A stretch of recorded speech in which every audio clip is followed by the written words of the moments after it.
Project Hope was set up for people, faith, working on the margins in society. So we had a safe place to talk about issues that we're struggling with that we didn't always feel safe to talk about in church. So hopefully you're finding this a context in which you can talk about things that matter. All right, now I'd like to introduce Frank and Val to you, particularly Frank, who's speaking today. I've known Frank and Val for many decades. We were both part of the same mission, Interserve. We both went to India to work for many years. Frank and Val went as doctors to India.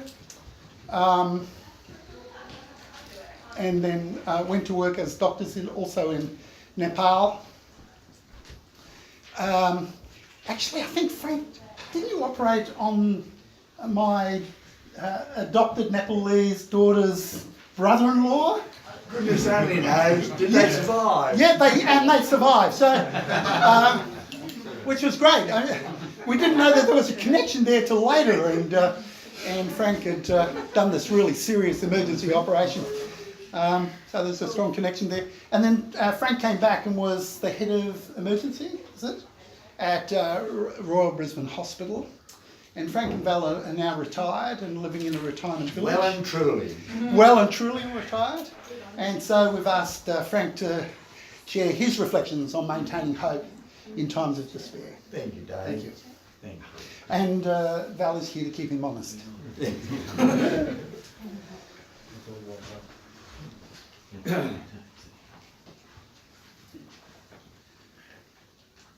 I am amongst friends and I'm grateful. But I'm also coming back to my roots because I used to live in 70 Thomas Street and went to school up the road. That'll date me.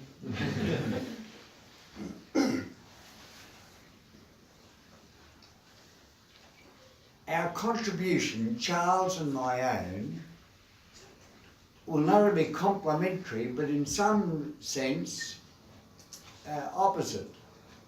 Charles spoke of himself as a positive person. I've been through the phase where I spoke of myself as having a pervasive negativity. Quite different. His contribution is more erudite, mine much simpler. How do I maintain hope in a despairing world? And I was asked to discuss this topic in a local context. And by local, I understand where I live and move amongst friends and church and other local activities.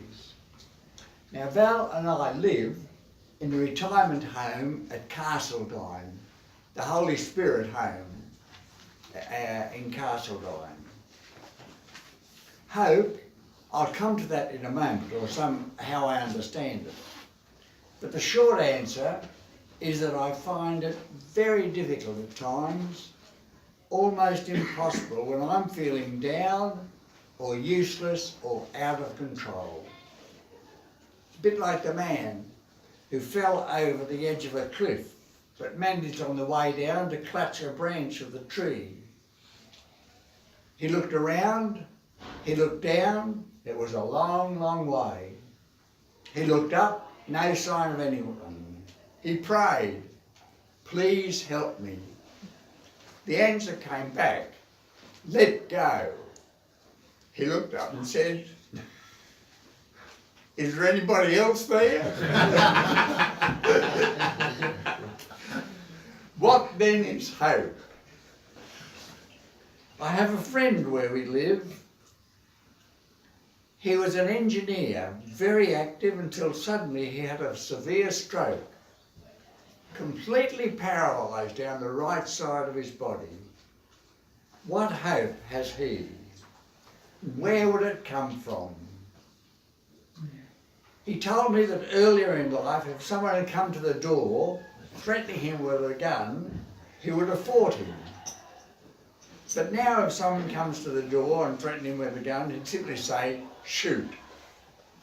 Life was seemingly hopeless, yet somehow he managed to find hope and turn things around. Hope, as Charles has said, is one of those invisible, perhaps ethereal qualities, but it's usually linked to something definite. Hope is for something, some outcome, some form of help. There's a sort of confidence that something may happen or anticipation. Hope in a particular situation, maybe of difficulty or discouragement, or, as in the case of my friend, suffering.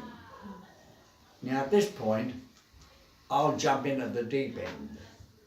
Suffering. There's a book written by Viktor Frankl, Man's Search for Meaning. One of several stories he recounts in that is of a young woman in solitary confinement sentenced to death. Some of you will have read the book. I see nods. Viktor Frankl visited her and tells how he found her inexplicably calm, even cheerful. In answer to his question, she pointed to a little window high in the cell. And she said, see that tree? And he looked up and he could see a branch of a chestnut tree where there were 2 blossoms. I often talk, it moves me. I often talk to that tree. What does it say? Thinking that she was either delirious or hallucinating. Back came the sobering reply.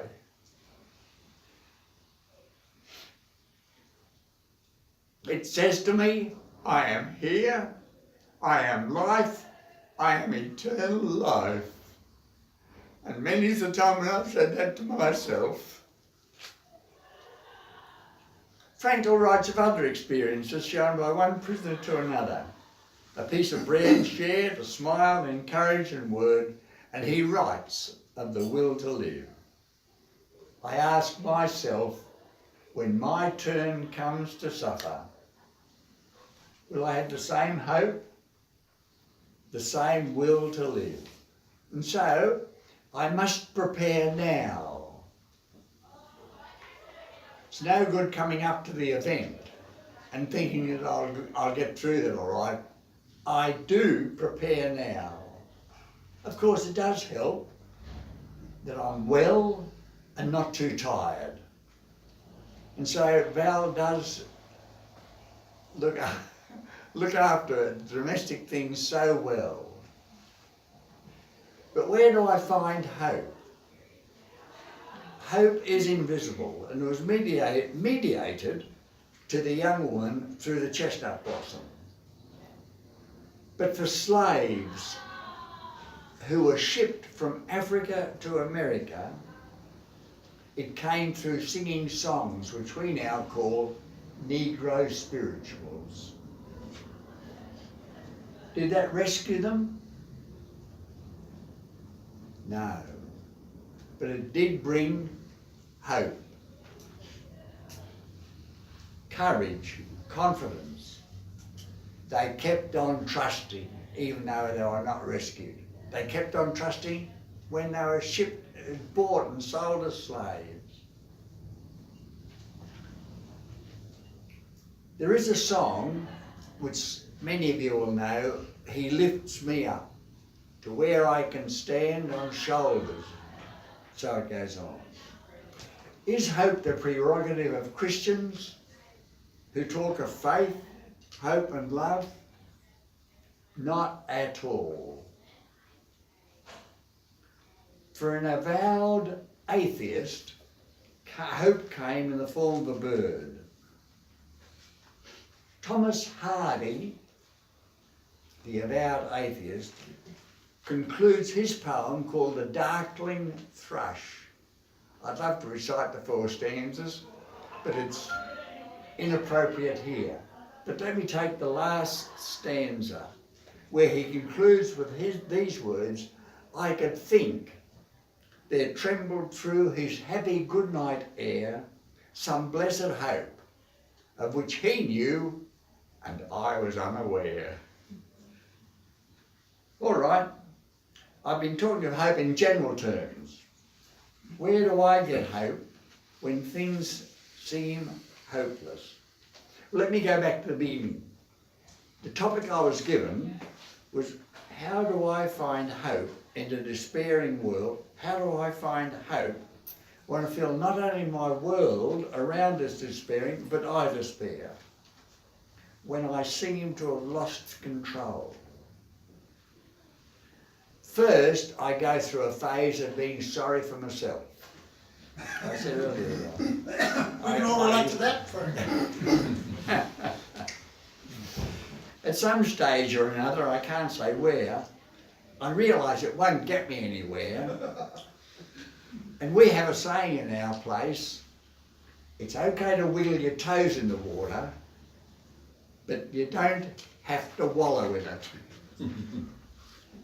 So I say to myself, a bit like Charles said there, I can face the situation, I can face the feeling, I'll confront it. And then I can say, and I've said this to some of my friends here, I am bigger than this. This situation, I can rise above it. Little by little, back and forth, change does take place. A person comes into my life and often Val will say something that helps bring about change. Maybe something incidental, but it will trigger off a change. At a very low point in life, in my life many years ago,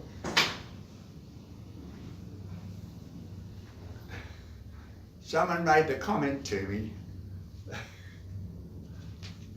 that must have been painful, the situation I was in. And I was sharing with this friend. And he said to me, looked me in the eye and said, that must have been painful.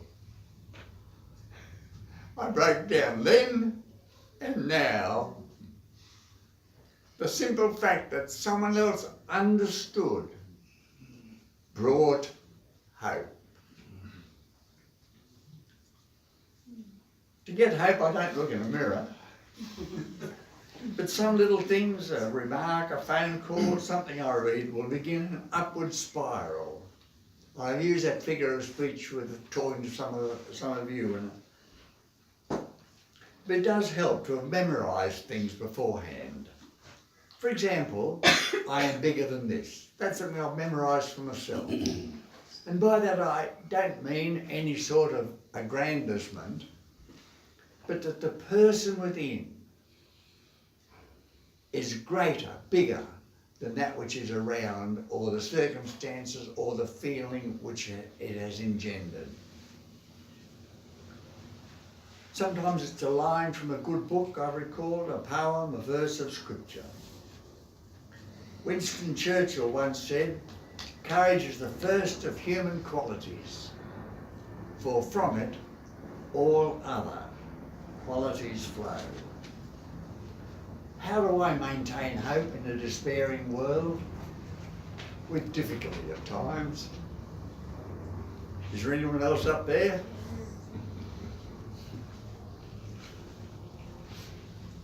Val, my wife, is the one who inspires, sometimes jolts me back to hope. Just think of all we've been through. Just think of all the experiences we've had. I realise and relearn that I do have a measure of control, not over circumstances, but how I react, how I respond. It does lift me up. I'm able to get up, get on with life, and even be a light in the otherwise dark, despairing world where I live. And just when I thought I'd finished this talk, I found in a book that had been loaned to me, all it takes is one good person to restore hope.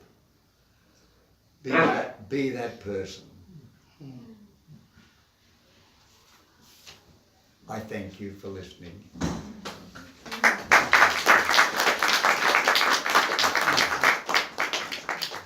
We will take any questions.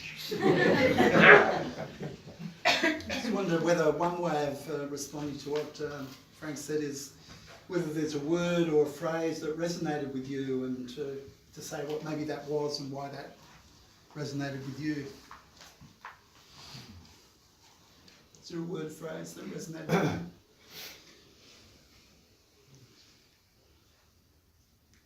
I guess I was touched by the quality of the man, and I just want to say thank you for putting one foot in front of the other.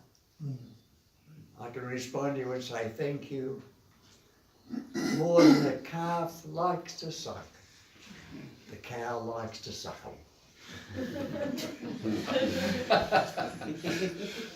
Well, there you go. That'll give you something to think about.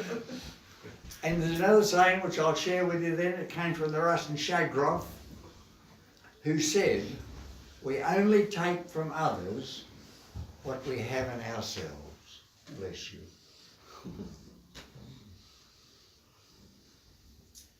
In 1976, I was a young radiographer at the Royal Brisbane, and my father just died, and well, I'm going to get emotional now. And Frank had Two of us. every time I'm with you, Frank, I cry. I'm not quite sure. And my father had just died. He was 53. I was a young married father, radiographer at the Royal Brisbane Hospital, and this guy came on the scene as in charge of emergency, and he was the first person I'd met who was both a Christian and was angry. And he was an older man. I thought, this is pretty amazing. I thought you had to hold it all in. And I felt hope at that point. And then Frank and I started a little Bible study thing at the Royal Brisbane. And that gave me hope then too, because here's the surgeon, here's the guy in charge of the emergency, and here's me, the general on-around radiographer. Given equal footing with him as we developed this Bible study and prayer thing that kept going for a long time. So I'm just flying your flag, Frank. Thanks so much. Thank you, Peter.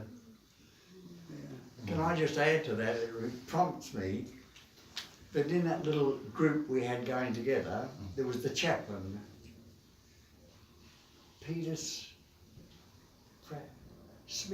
Jim Smith. The chaplain, Jim Smith. Jim, he's a Roman Catholic chaplain. And he said, "Can I come and join your group?" We're there, and we said, "Yes." And we'd go around the group and pray. So prayer for the Catholic is different from the Protestant extempore. So he got started in prayer, and he looked up at me and said, "How do I stop?"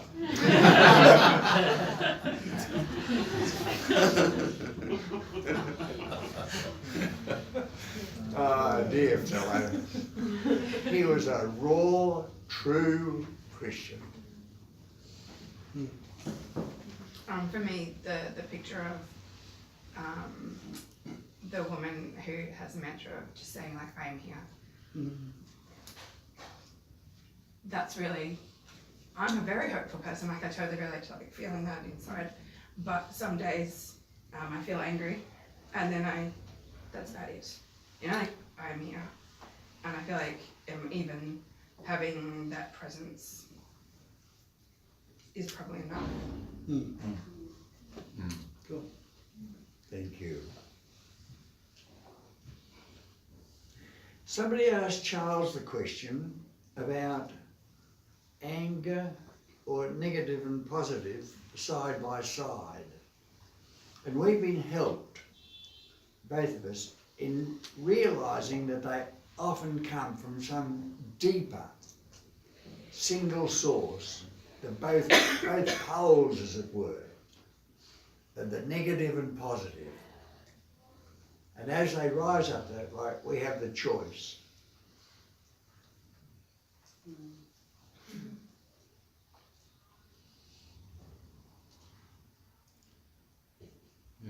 word for me is courage, and we were just talking about that the other day, weren't we, brother?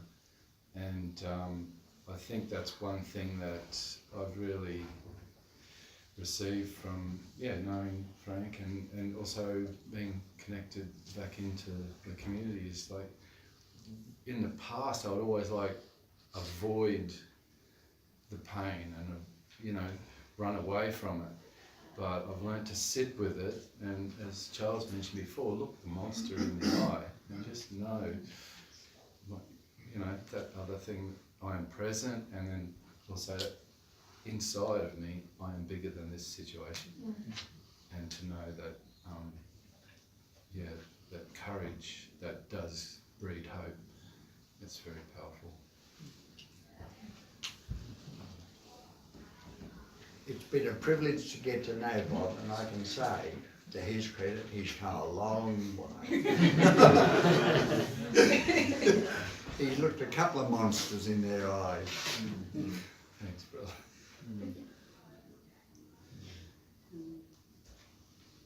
Any other comments or reflections you'd like to make to either Frank or Charles?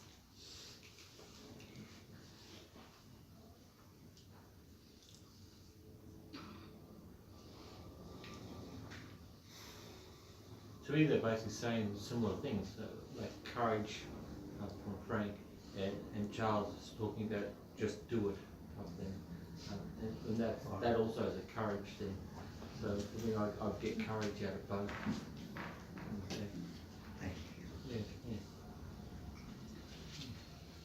I'd like to share the permission or the inspiration that I got from you, Frank, about the permission to embody all the different aspects hope flows through in our bodies and our expressions, and that was really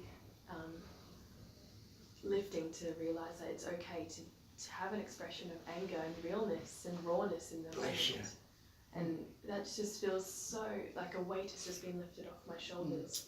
You know, you don't have to embody this contentment and stillness in something that's not that. It's so complex and it comes from so many different facets, and it's okay to express all of those responses that our body is experiencing.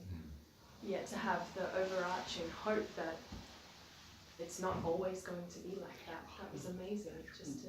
And it might be later than sooner, like you were expressing, Charles, but it's going to end, and it's going to be okay, whatever processes that we need to ground ourselves. And we are enough. We are present. We are here, and that's all we can ever be. And so that was really inspiring to have permission to just express ourselves in whatever way it comes. So thank you for that. It's a very articulate summary, thank you. Yeah, well said. I'd love to share a lot more myself. Val knows best of all, and you can ask. Just like yourself. Frank, the story about the tree outside the window, I went to the detention centre a few times at Peakendale when we were still allowed to, and there was a guy there. I just said, "What do you do?" And he said, "Well, I talk to the fan in my room, but I talk to the tree out here. This tree is my friend." And we converse, that's what I do. And a friend who was also visiting said, "Last time I was here, you said it was that other tree." He said, "Oh, we broke up, this one." Touche. But just to put that in context, that guy's probably back on Manus Island now. And the hope that I see in those guys under that appalling circumstance, but they can still remain positive, is so inspirational. Still remain positive.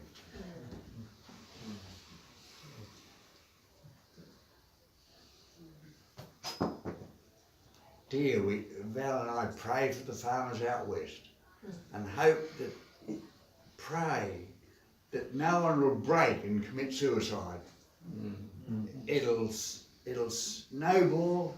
God help us.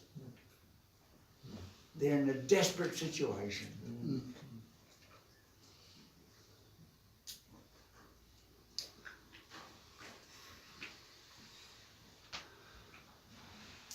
Is there anybody else who'd like to say something before we kind of move towards some kind of conclusion and final reflection?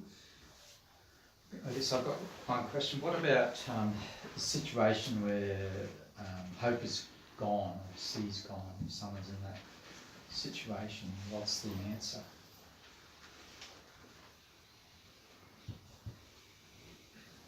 Or how do you help them find an answer?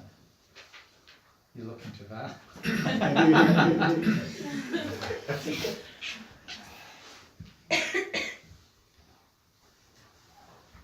Don't sometimes we hold hope for one another?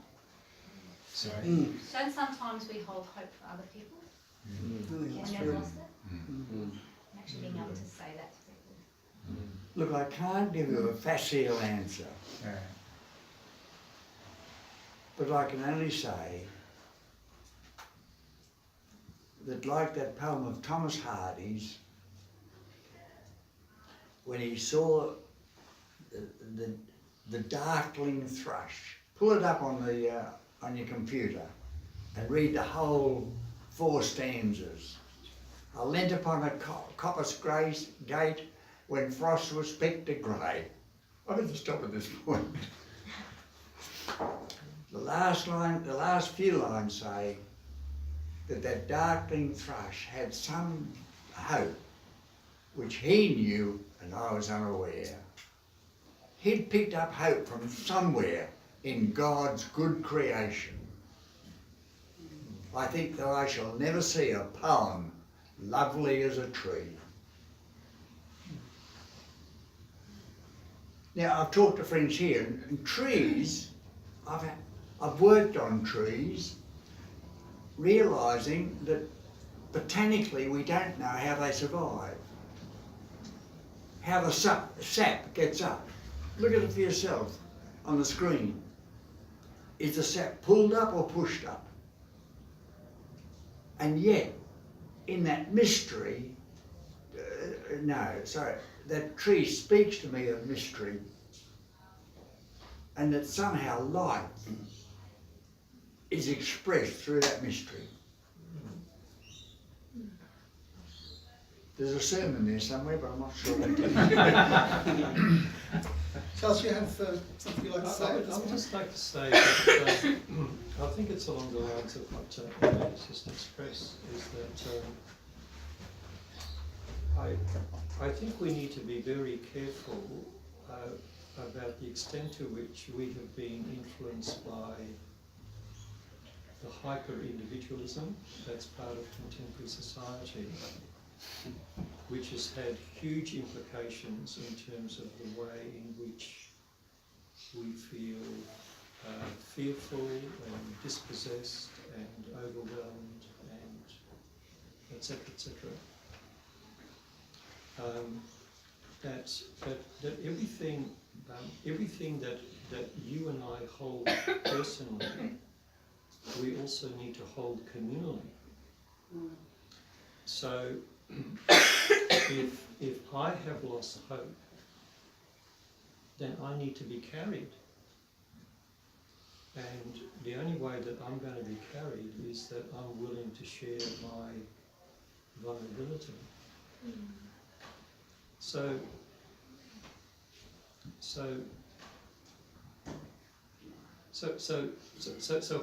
hope is not really a self-achievement. It's really, I think, a mysterious gift which is intrinsic to who we are as human beings and is a gift of the Spirit. So when that somehow has become violated through whatever the circumstances, then I believe that we need to be carried. So somebody like Rolla May, for example, talks about nutritive care or nutritive power, and that has to do with others. So nutritive nutrition. So I need to be nurtured. I need to be carried at a particular point of my spiritual journey or my life journey. Whereas this idea of being completely self-sufficient and self-contained is one of the horrible myths of modernity. So what you're saying really then goes beyond just seeing a counsellor even, because you need to have, so it's about community and being a part of something. Yeah. And I mean, that's part of the logic of Project Hope, isn't it? So the idea is that this is at least one space which is not dominated by clergy or liturgy or whatever, you know, where we can have a conversation. It's a safe place. It's also a place where we can be nurtured or carried or encouraged. So I think the communal dimensions, even to do with spirituality and the way we live our lives, have been seriously undermined. And that's why we're so blimmin' vulnerable to the dominant forces within contemporary culture. We're too isolated. I might share a little anecdotal story that might be helpful with that. It was shared by, in hospitals we have an annual memorial service where people come back if they've lost someone over the year, and I've got permission to share this because it was so good I asked him. The intensivist of our hospital spoke, and he was talking around about, you know, how do I find it, how can you rebuild it, restore it, all that stuff. You know, saying, look, when I was a young guy, I watched my dad as a chain smoker smoke really heavily. And my hope was that he'd stop smoking, and he didn't. Then as a med student, my father had to deal with cancer because of that. So as a med student, I was hoping that we could treat it and get rid of it, and that didn't happen. Then as an intensivist, I was watching my father die in a bed, not as his doctor, but as his son.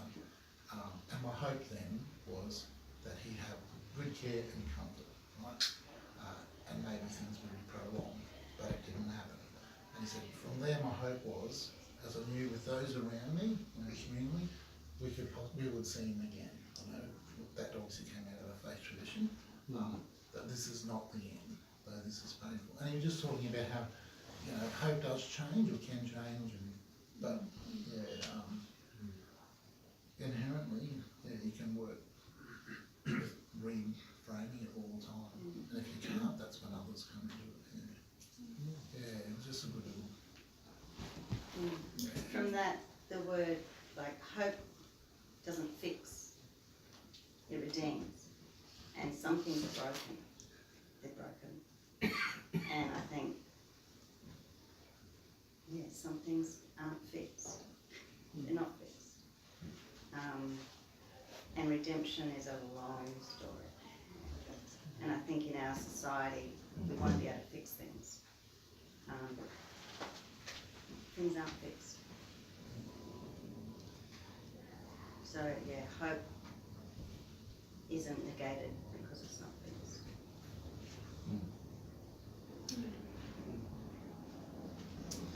Okay, I think it'd be good to draw our time to a conclusion. I'd really like to thank Charles and Frank for sharing, and I'm sure even when we conclude this formally, there'll be people who want to stay around and talk a bit further about these things. Charles has still got some books left there. They're your reflections on Jacques Ellul, aren't they? Yeah, so Jacques Ellul is somebody really worth considering. I think he's really important. So, in conclusion, I'd like to tell you a story about hopelessness, because not everybody discovers hope again in the midst of the hopelessness. So maybe this is for the people who still feel hopeless after this conversation. Some time ago, I was invited to a meeting of some staunch radical activists in this area who meet regularly, and some of these people are, really famous radical social activists in Australia, and they gather together here for a wine and a conversation soiree, and they invited Ange and I to come along to talk with them, because they said we have struggled all our lives for change, and we feel we've fought on many fronts and lost most of the battles, and we're feeling hopeless. We'd like you to come and talk to us. We're not people of the faith tradition that's religious, so we have no faith, and we've lost our hope, and we wondered whether you could come and talk to us. Ange and I went along, being sure what to say, and they told us their story. And these people were courageous people, strong people, committed people. All of them had deep scars from the battles they'd fought for issues of justice in our country, and were really wounded, but struggling on somehow.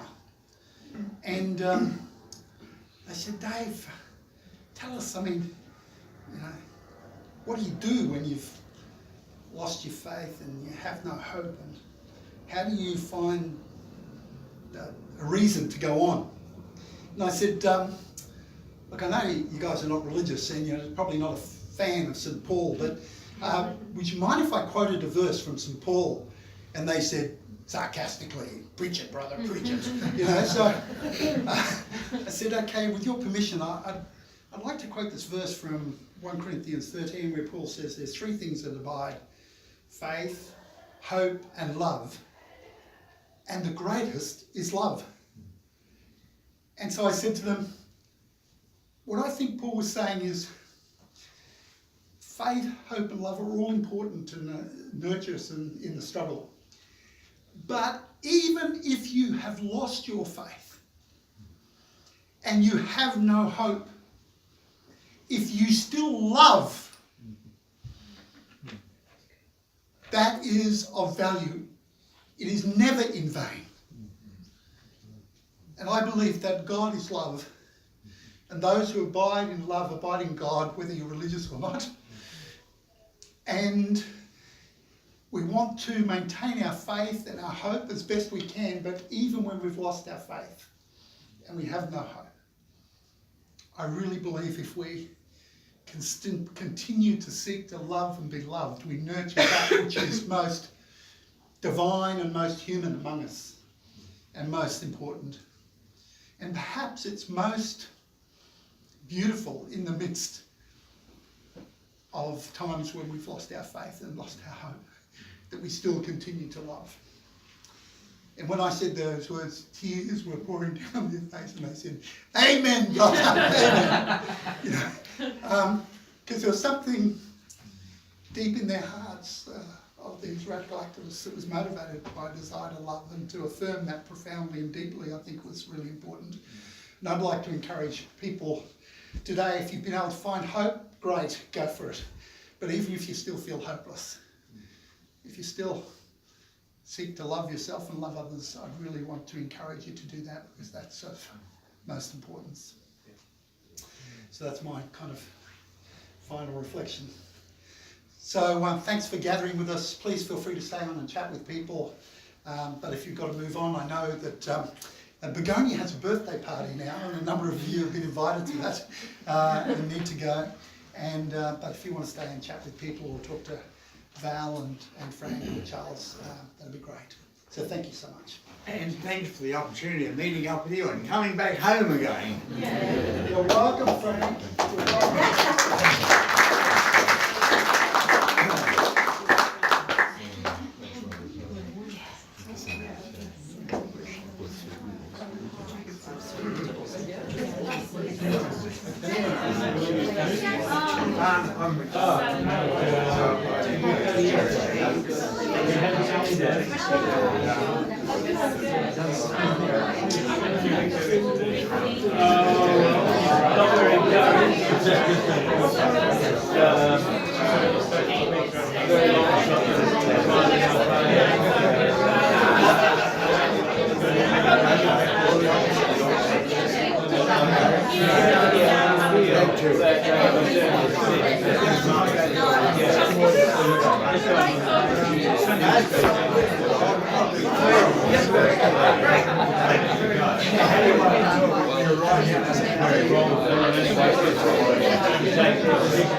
Does the place need to be locked up? I'm happy to stay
Just had a big chat like afterwards, you know, like about it. So,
worried about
Which I was playing, but I